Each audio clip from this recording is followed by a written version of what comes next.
ఇప్పుడు కానీ అర్థమైందా? ఒక సామాన్యుడు కష్టం వస్తే సామాన్యుడు మాత్రమే నించుంటాడు.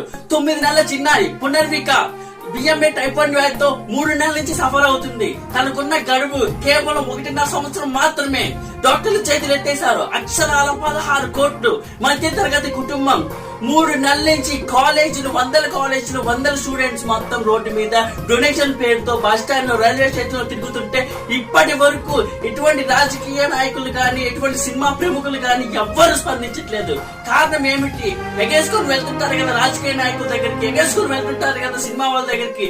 ఈ రోజు నీ ఇంట్లో కష్టం వస్తే వాళ్ళు ఇచ్చుంటారా? ఈ రోజు నీ ఇంట్లో ఏమన్నా అయితే వాళ్ళు వచ్చి ఆదుకుంటారా? ఇప్పటికైనా మేల్కోండి. ఒక సామాన్యుడు కష్టం వస్తే మాత్రం ఖచ్చితంగా నించోవాల్సిన సామాన్యుడే. కాబట్టి వాళ్ళు ఆంధ్రప్రదేశ్ లో ఉన్న ప్రతి గ్రామానికి చెప్తున్నా, ప్రతి ఒక్క గ్రామ పంచాయతీ దగ్గర 12,500 రూపాయలు చొప్పున కలెక్ట్ చేస్తే అక్షరాల 15 కోట్ల నగదు మనం స్వీకరించవచ్చు. ఒక నిండు ప్రాణాలను అయితే కాపాడవచ్చు.